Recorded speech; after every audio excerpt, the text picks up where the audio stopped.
I'm very happy to see so many people from the community, elected officials, leaders in the community, and also constituents from the community. You know, guys, you need to put your hands together for yourself. Thank you very much. Thank you. I want to thank each one of you for coming here. My colleagues in government, and also the leaders in the community, the residents of the community, thank you very much for doing the right thing. This is exactly the right thing to do. And I want also to welcome my colleague, Elizabeth Crowley, who is the chairman of the Fire and Criminal Justice in the City Council. Thank you for coming. Welcome. Even she's the chairman, I'm going to give her a visa to stay for only 24 hours. All right. And I want also to thank our Assembly member, Brother Jacob. Thank you so much. And I know you have been busy in Albany for us. Thank you very much.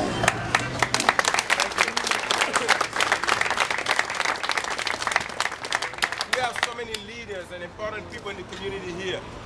You know, I won't be able to mention all the names, but to all the leaders in the community, thank you so much. To the 70%, thank you so much. Today, we are gathered here today because we want to show that we stay united in support of our firefighters. Yeah.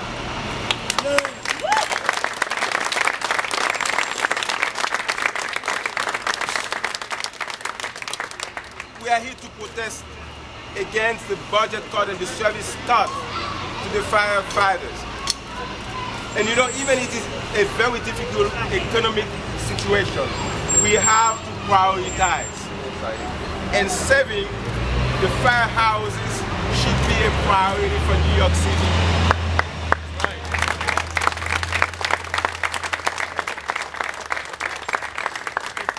When we close firehouses, we put in danger the life of people, the life of seniors, the life of children. We cannot go by closing the firehouses. We have the moral responsibility to protect the life of people in New York. That's why we get elected.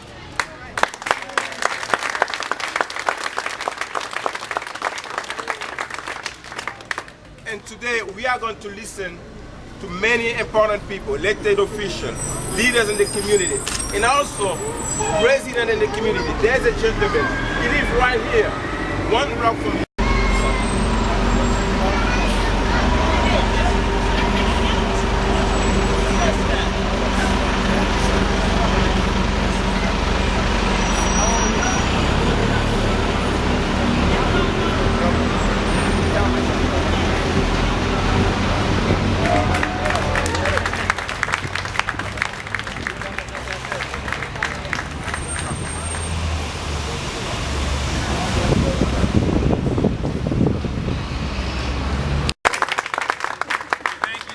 To everyone for being out here on this just essential issue. Thanks to everybody from the house, to everybody from the neighborhood, to my wonderful colleague, Dr. Mathieu, Eugene, who's been working so hard for this neighborhood on this issue, and of course to Councilmember Elizabeth Crowley, who's worked chairing the Fire and Criminal Justice Committee, is already in just her early time on the council really setting the standard for what it means from one neighborhood out in Queens to be a leader to really help all neighborhoods in the city stay safe and stay strong.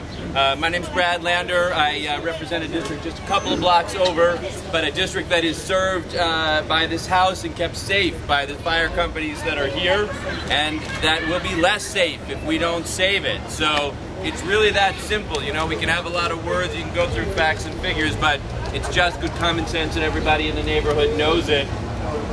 You know, when these are the folks who keep our community safe, and if we take away their ability to do so, our community will be less safe. And there's just no way we can tolerate that. There's too many risks in this city, there's too many risks in this neighborhood, there's too many lives saved, and this is simply not a time that we can cut back. These are tough times. I represent the Fire Officers Association, not the fire department. Let me be perfectly clear. closing any fine company in any neighborhood in the city is absolutely civic insanity. Brooklyn already paid their due. In 2003, when they closed 6 companies, they closed 4 in Brooklyn. If you're a Brooklynite, you should be outraged that they want to close even a single company in your neighborhood or any part of Brooklyn. And you got to get up and you got to rally the residents here, and you got to rally your neighbors and tell them, not in our neighborhood. What are you going to tell them? Not in our neighborhood. Because let me tell you something. How do you not know? Let me tell you something. Let's be perfectly clear here. We're talking about a grain of sand in a beach. $65 billion budget, and they're asking for $40 million. It keeps rising all the time. It was at 32, then it's at 37 million, now it's at 40 million at the last budget year. And Commissioner Casano, who had 40 years on this job and rose through the ranks, said it perfectly clear. He admitted at City Council in the last budget hearing that if you close buying companies, every City Council member, every community board, and every citizen will be impacted by those closures. That is a person that had 40 years on this job. So if he is telling us that it's going to be dangerous to the residents, what does the City Hall get? I don't know. Because let's be perfectly clear. Is there money there? Absolutely there's money. Last year there was a surplus of over $3 billion. Let me say that again. Last year, there was a surplus of over $3 billion. Every year since the mayor has been in office, there has been a surplus. You know what the average of that surplus is? $3 billion. So you're telling me, even though these are f***ing happen, that these firehouses stay open, you can make it happen. Again, call up City Hall. Call 311. Call your city council member. You can get on a website. You can find out who your city council member is. Here they are. Here he is. Here she is. Where's Councilmember Lander? Call them up, because these are our advocates. These are our advocates.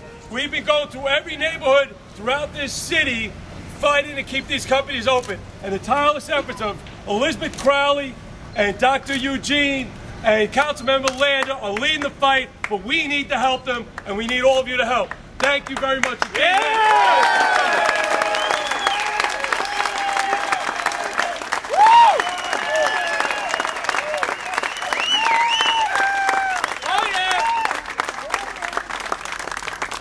Thank you very much, Eddie. Thank you. You know, there's something that I like, that I love, and we're going to say it. What should we say? Not in this neighborhood. Again, what should we say? Not in this neighborhood. What should we say? Not in this neighborhood. Right. Now, not in Brooklyn.